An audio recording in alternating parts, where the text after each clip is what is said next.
Bayonne accueille une équipe de Brive en forme puisqu'elle a gagné ses 3 derniers matchs de top 14 et depuis la signature de Patrice Colazo, les Corésiens vont mieux. Ils arrivent donc à Jean de Jouy avec de la confiance et avec l'ambition de pourquoi pas être la première formation à s'imposer à Bayonne cette saison. De son côté, l'Aviron, bien que 7ème au classement, sait que le maintien n'est pas encore acquis, d'où l'importance de ce match face à un concurrent direct. Sur la grisaille basque, après un début de match peu emballant, l'Aviron se retrouve avec cette mêlée à jouer au niveau de ses 22 mètres. Et les Basques décident de relancer le ballon à la main. Cyril Makala remet intérieur pour Luc Morahan, l'arrière australien perce la défense adverse, accélère et joue bien son 2 contre 1 pour Enrico Bouliroy-Roy qui s'en va alors inscrire le premier essai de la partie, son premier depuis qu'il porte les couleurs bayonnaises, et quel essai! Il met alors son équipe sur de bons rails. On revoit au ralenti ce super mouvement offensif des Basques avec la bonne course de Makala et le petit crochet pour servir Luc Morahan. Il y a ensuite l'accélération de l'ancien joueur de Bristol, puis ce 2 contre 1 d'école avec au bout de l'action un beau plongeon d'Enrico Bouliroy-Roy. Les Bayonnais ont été audacieux en jouant ce ballon à la main alors qu'ils étaient dans leurs 22 mètres et ça paye puisqu'ils prennent les devants au score, 8-3 puis 10-3 après la transformation de Camille Lopez.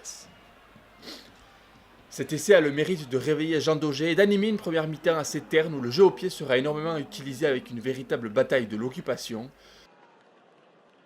Peu de choses à se mettre sous la dent donc, et à la pause, après une pénalité réussie par Enzo Hervé à la 24e minute, le score n'est que de 10-6.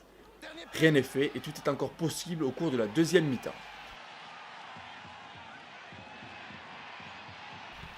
Après la reprise, Camille Lopez a passé 2 pénalités, Enzo Hervé lui a répondu avec un coup de pied, et à l'heure de jeu, cette unité sépare les Basques des Corésiens. Et c'est le moment choisi par l'Aviron pour accélérer. Les Bleus et Blancs ont le ballon à 5 mètres de l'embut du CAB, rouette par petit côté pour Kassim, le numéro 8 est plaqué. Le ballon met du temps à sortir du ruck, la bataille au sol. Nouveau point de fixation, rouette encore pour Lopez qui crochette et décale Morahan qui résiste à un premier plaquage et qui avance, plus qu'un mètre à parcourir. Les Bayonnais jouent dans le sens et Isère Kassim servi par Guillaume Rouette est tout proche d'aplatir mais il manque encore quelques centimètres. Le CAB se met à la faute, avantage en cours et finalement c'est une charge du deuxième ligne, Thomas Sey qui permet à l'Aviron bayonnais d'inscrire son deuxième essai de la soirée. Tout en puissance, l'ancien joueur de Nevers vient alors concrétiser le temps fort des Basques et il permet surtout à son équipe de faire le break au score. C'est le deuxième essai inscrit cette saison par le numéro 5 qui fait clairement partie des bonnes pioches du recrutement de l'Aviron. 21-9 puis 23-9 après la transformation réussie par Camille Lopez, Bayonne se dirige vers une nouvelle victoire à domicile et avec déjà 2 essais inscrits, l'Aviron peut se mettre à rêver d'un bonus offensif. Majno met en place ses avants et sollicite une nouvelle fois la densité physique de Thomas Seit qui avance comme toujours. Le relayeur arrive vite à la sortie du ruck, lève la tête et sert Mathis Perchaud, tout fraîchement entré en jeu. Le pilier de gauche, bien aidé par Thomas Aquier, plonge dans l'embut de Brive pour l'essai du bonus offensif. Le banc bayonnais avec Isère Kassim, Guillaume Rouette et Facundo Bosch peut alors exulter. L'Aviron a réussi sa mission et va s'imposer avec les 5 points face à un concurrent direct au maintien. De son côté, Mathis Perchaud, absent des terrains depuis la fin novembre, fait son retour de la meilleure des façons. On revoit cette action avec la puissance d'un Thomas Seit des grands soirs, il gagne du terrain malgré la présence d'Esteban Abadi en face. Et ensuite, il y a cette charge de Mathis Perchaud face à laquelle le mur briviste cède une nouvelle fois. Notons que sur cette action, l'ancien joueur de Brive, Thomas Aquier, vient apporter son aide pour permettre au pilier gauche de franchir l'embut adverse. Le stade Jean Daugé peut alors donner de la voix et chanter à la gloire de ses joueurs qui réalisent un match très sérieux pour le plus grand plaisir du numéro 8, Isère Kassim.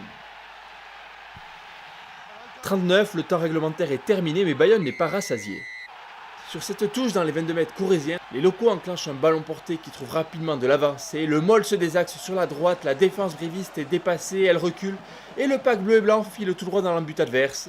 Mais finalement, M. Ramos file entre les poteaux pour accorder l'essai de pénalité, et sortir un carton jaune par la même occasion, un Ratouva, coupable d'avoir écroulé ce Moll. C'est fini? Ça a été aplati après... On a dépassé même. On revoit au ralenti ce superbe ballon porté des Basques qui vient conclure de la meilleure des façons pour l'Aviron cette réception de Brive. Bayonne prend 5 précieux points dans la course au maintien face à un concurrent direct, victoire 37-9.